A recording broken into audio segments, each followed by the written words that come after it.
Vamos a hablar un poquito de homeopatía. ¿Qué hace que la homeopatía funcione? Bueno, yo soy licenciado en química, Vinicio Reveland, vamos a hablar de estos temas.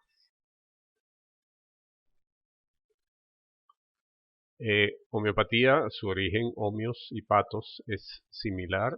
Homios y patos es sufrimiento o dolencia. Esto indica que la homeopatía usa la ley de los semejantes, que es uno de los 8 principios de la homeopatía. Es decir, vamos a tratar a los pacientes de acuerdo a su dolencia, en base a productos que podrían manifestar síntomas similares a esa dolencia cuando se toma en cantidades grandes. Por eso el principio de similar. La alopatía, que sería lo contrario de la homeopatía, es buscamos curar con algo diferente. Es decir, buscamos tal vez un principio activo que está dentro de una planta que causa estreñimiento para darle a alguien que tiene diarrea. Los principios de la homeopatía serían más similares a lo de las vacunas, que es el mismo principio que causa la enfermedad, se debilita o se atenúa para que el cuerpo cree anticuerpos ante esta cepa o ante estas sustancias para que se adapte y crea anticuerpos a esa sustancia. ¿Qué diferencia entre alopatía y homeopatía? Bueno, la homeopatía busca estimular las fuerzas curativas del cuerpo, es decir, lo que sucede en el cuerpo con la enfermedad es algo natural, no es algo ajeno a su comportamiento. Los medicamentos homeopáticos son seguros, de diluciones ya a partir de 8 CH6 se pueden tomar y no van a tener una toxicidad, no van a causar toxicidad ni alergias. Los niños lo pueden tomar, gente que está polimedicado porque no hay interacciones, los deportistas de alta competencia lo pueden tomar porque no va a aparecer en el doping el producto homeopático. El enfoque es holístico, es decir, lo que está tratando el homeópata es al ser humano que tiene enfrente, no a la sintomatología que él presenta. El médico indaga más profundamente y el paciente se siente en algunos casos más atendido, más oído. No hay generación de farmacodependencia. La alopatía más bien combate síntomas, o sea, da medicamentos prescritos en base a síntomas y generalmente son medicamentos inhibitorios o en general antipiréticos, antiinflamatorios, antidiarreicos. En homeopatía se trabaja con los moduladores de la diarrea, los moduladores de la inflamación, no se trabaja con un anti. Hay más efectos colaterales, en los homeopáticos también puede haber efectos colaterales de bicariación, y generalmente estos efectos colaterales se contrarrestan con otros medicamentos adicionales. Se hace una medicina para el síntoma que presenta. Generalmente hay recaídas en el tratamiento de la alopatía y hay mayor probabilidad de farmacodependencia, por supuesto, del producto que se le está prescribiendo. En homeopatía se habla de la energía vital. ¿Y qué es eso? Bueno, es la capacidad del cuerpo de sanarse. La homeopatía va a apoyarlo. Una persona muy descompensada, la homeopatía no va a ayudarla. Entonces, tiene que haber un cierto nivel de energía vital para que el medicamento homeopático pueda actuar. Los homeopáticos tienen efectos secundarios, sí, porque los procesos por donde actúan, que pueden ser vicariación, que sería después del medicamento hacia dónde va la enfermedad, está buscando que sea una vicariación regresiva, no progresiva, que si no hacemos nada, hacia dónde va a evolucionar la enfermedad. Entonces, una vicariación regresiva es que puede aparecer un síntoma que el paciente pensaba que ya estaba curado y era simplemente alguna toxina, alguna situación que estaba acallada y simplemente para curar definitivamente tiene que volver a salir a la luz. Por eso, en algunos casos la homeopatía puede ser más lenta, pero a la larga es mucho más efectiva porque hay una curación prácticamente completa en la mayoría de los casos. La cantidad de medicamentos homeopáticos son bastantes y por eso el médico que estudia homeopatía tiene que estudiar bastante sobre estos productos, sobre todo el médico que se dedica a la formación clásica o unicismo. ¿Cómo se prepara el medicamento homeopático? Bueno, se tiene un punto de partida y se va a llegar al medicamento final, que está aquí. El punto de partida lo llamamos cepa de partida y utilizamos una parte de esa cepa y la añadimos en un frasco y le añadimos 9 partes de solución alcohólica o agua si la cepa es líquida, es soluble en agua. Agitamos violentamente este frasco, porque eso es muy importante en la homeopatía, no solamente la dilución, sino la sucocción. Y de aquí volvemos a tomar una parte y le añadimos 9 partes de solvente y volvemos a agitar. Este es el paso 1, este es el paso 2, volvemos a hacer lo mismo con el paso 3 y así sucesivamente hasta llegar a el medicamento que queremos preparar. Esto se llama tintura madre, esto se llama la dilución homeopática decimal 1, porque es 1 en un total de 10, la decimal 2, la decimal 3, la 4 y así sucesivamente. Cuando llegamos a este último paso, podemos darlo como líquido, como medicamento, por ejemplo una D30, pero también podemos utilizar, en vez de solución alcohólica, en estos últimos dos pasos utilizamos un alcohol al 80%. Y una vez que tenemos esa solución alcohólica de la dilución de esta sustancia de partida, podemos impregnar globuli o podemos impregnar lactosa y podemos convertir este medicamento en un medicamento sólido. Es decir, globulitos de este último producto. Esa es la forma de preparación decimal. Por ejemplo, la D30 la podemos dar tanto líquida como impregnar globulis para darlos de forma oral, que es una forma muy común. Fíjense que la tintura madre tiene, digamos, un 100% de tintura madre, pero cuando hacemos la dilución 1 tenemos solamente el 10%.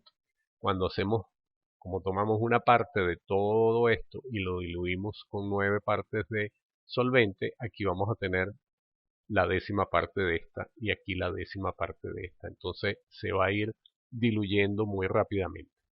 Ahora, Hahnemann, el doctor que acuñó el término de homeopatía y sentó sus bases, habla del método de dilución hahnemanniano. Él no lo hacía de 10 en 10, él lo hacía de 100 en 100. De la tintura madre tomaban una parte y le añadían 9 partes de solución alcohólica. Se agita violentamente y se obtiene la 1CH. De ahí se toma una parte y se le añaden 99 partes de alcohol, se obtiene la 2CH. Se agita también violentamente. Y así sucesivamente hasta la 30CH. Hahnemann generalmente trabajaba con esta 30CH y en base a su experiencia, que fue bastante, pudo establecer esta escuela de homeopatía. La homeopatía para las preparaciones se basa en farmacopeas, entre ellas está la HAB, que son las iniciales de Homöopathisches Arzneibuch del alemán, está la farmacopea de los Estados Unidos y la farmacopea francesa. Estas tres son oficiales de cada país y son muy utilizadas como referencia. Después hay otras farmacopeas no oficiales, pero que existen para ciertos países donde la homeopatía es importante, como la mexicana, como la farmacopea argentina, la brasilera, incluso la española, y estas, hasta donde tengo entendido, solo la brasilera es oficial. Las reglas de preparación se describen en esa farmacopea y además describe la forma de preparar el producto y de dónde sale. Un ejemplo, Spongia tosta, que es un medicamento de la homeopatía. Sale de la esponja officinalis que está en el agua, en el mar, y se obtiene del mar Mediterráneo, el mar Rojo o del océano Atlántico, lo que dice la farmacopea alemana. Y describe retirar toda la arena y otros residuos en un recipiente adecuado, tostarla sin quemarla hasta que la superficie se vuelva quebradiza. Para hacer la tintura, según la regla 4, maceración con alcohol al 60%. ¿Y qué nos describe la farmacopea de la regla 4? Son tinturas obtenidas de plantas secas, animales vivos y muertos que se mezclan con 9 partes en peso de alcohol. ¿Qué describe la preparación? Bueno, para esponja tosta se pesa la sustancia, se reduce a polvo fino. Si son animales vivos, se tritura en el mortero, inmediatamente se mezcla con 9 veces su peso en alcohol y se le coloca en un frasco bien tapado. Se guarda en un lugar oscuro y de temperatura constante durante 16 días, 12 de los cuales debe haberse agitado fuertemente al menos una vez. Al cabo del día 16 se filtra y se rotula como tintura madre igual de 1, la cual tiene una validez de 3 años. Hay descritos en la farmacopea la forma de la preparación de la centesimal y la decimal, y también se describe cuáles son las características del producto y qué test les podemos aplicar. Entre ellos, describe cuál debería ser el peso específico, el residuo sólido que puede tener esa tintura, esa D1 como tintura madre, y algunos test de identificación, como por ejemplo este para la esponja tosta, basándose en el contenido de yodo que tiene la sustancia de partida, que se toman 2 gramos de la decimal 2, no es de la decimal 1, sino de la siguiente, añadir 50 mililitros de agua, unas gotas de almidón como indicador, unas gotas de nitrato de potasio en solución y ácido sulfúrico. La solución amarillenta se vuelve amarillenta al cabo de 15 minutos y debe colorearse a color violeta por la generación de yodo en reacción con el nitrato de potasio. Las escalas de dinamización que hemos visto son la decimal, que vamos avanzando rápidamente en la forma de diluir, y si llegamos a una de 20 tenemos una de 2 tenemos 1 sobre 100, una de 3 1 sobre 1000, una de 4 1 sobre 10.000, una de 20 entonces tenemos esta cantidad de 1 sobre miles. Y la centesimal, aquí vamos mucho más rápido. Una CH es 1 sobre 100, la 2CH es 1 sobre 10.000 y la 3CH es 1 sobre 1.000.000. Estas son escalas de alta dilución que nos indicarían que, bueno, cuando nosotros hacemos una serie de diluciones, por ejemplo, partiendo de una tintura madre de tuja, tenemos hasta una de 12, un 1 por 10 a la menos 12 de concentración. Y si tenemos por aquí cerca de la 23, nosotros nos recordamos el número de Avogadro, que es 6 por 2 por 10 a la 23, entonces nos indicaría que aquí todavía, antes de estas soluciones de 23, de 30, hay tal vez alguna molécula de la tintura madre, pero ya no hay más moléculas después de esto. Por reglamentación, en Venezuela, todo producto homeopático compuesto, y no compuesto también los simples, debe indicar en su etiqueta cuál es la dilución. En este caso, calcárea carbónica de 6, grafitis de 3, pero tiene natrium muriaticum de 100, tiroidinum de 200. Este medicamento se usa para control de peso. Y este otro, que es gotas para dejar de fumar, las iniciales, utiliza, además de algunos bajos como caladium, pero tiene un nicotinum de 1000. Se dice que potencias altas trabajan a nivel mental. Entonces aquí se está tratando de desenganchar al paciente con una potencia muy alta para que trabaje a nivel mental. Nicotinum a la de 1000, que sería nicotina dinamizada de esta manera. Pero no hay técnicamente ninguna molécula de nicotina dentro del frasco. Entonces, ¿cómo actúa el producto homeopático? Bueno, aquí vemos que la responsabilidad de la acción o de la permanencia del efecto del producto homeopático se le debe a la molécula de agua. La molécula de agua la podemos representar como una parte positiva y una parte negativa, donde tenemos la parte del oxígeno, la parte de los hidrógenos, y recordar que el agua H2O es agua gaseosa, cuando la molécula está en forma líquida, tiene una interacción muy fuerte con sus vecinos, y eso se puede ver en los espectros infrarrojos, donde implica que en los enlaces que se forman entre puentes de hidrógeno de atracción de esta parte negativa con esta positiva de otra molécula, hace unos enlaces muy fuertes. Por eso la molécula de agua es bastante compleja. Aquí tenemos algunas imágenes de fotografías de radiación de campos electromagnéticos, donde vemos, por ejemplo, belladona, una tintura madre y una dilución de 6 y una dilución de 200. O sea que a una dilución de 200, donde no hay moléculas de belladona, todavía se aprecia el efecto que dejó en el agua el contacto con la molécula, con la tintura madre de belladona. Aquí lo vemos en rododendron, que es muy diferente a belladona, es otra cosa, pero se parece a la tintura madre de rododendron, y esta es una potencia de 30 de rododendron. Esto es nux vomica, la de aquí abajo, y esta es una potencia de 30 de nux vomica. Esto es tintura madre y esta es la potencia 30. De 30 estamos por encima ya del número de Avogadro. Y aquí tenemos algunos efectos que nos revelan cuál es aproximadamente la característica de esa fotografía de algunas diluciones como la de 12, de 6, de 12, de diferentes productos homeopáticos. Es decir, que el agua es la que conserva la información que estuvo en contacto con la tintura madre de ese producto. Por lo tanto, el agua líquida no es agua H2O simple, sino un conjunto de moléculas acopladas entre ellas que forman estructuras que a veces se denominan clústeres.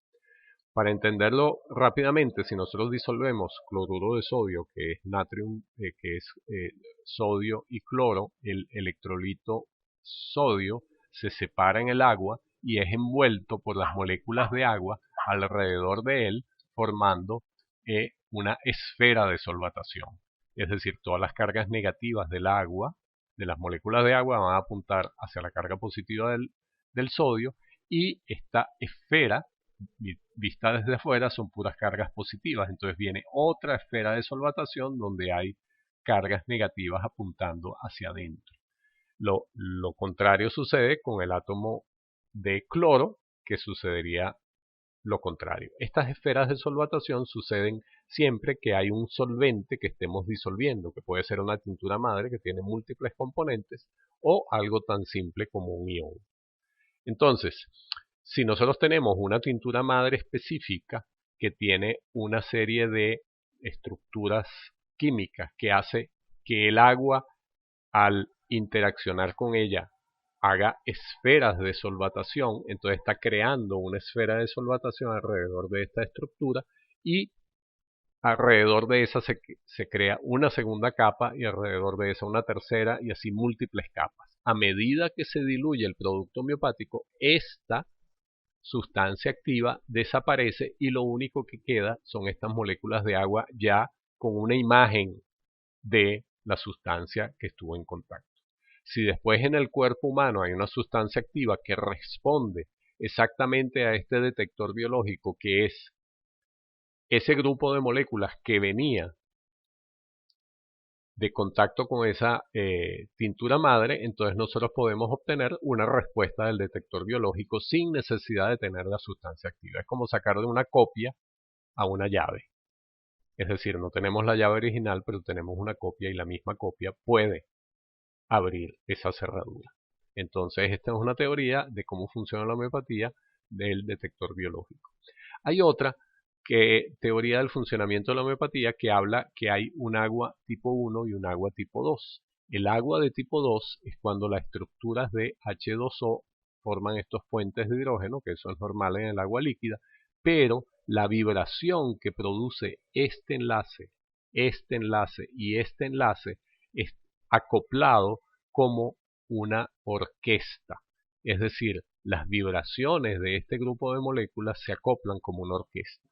Y al estar acopladas todas las moléculas de agua de un recipiente líquido, se habla de que tenemos 100% de agua tipo 2.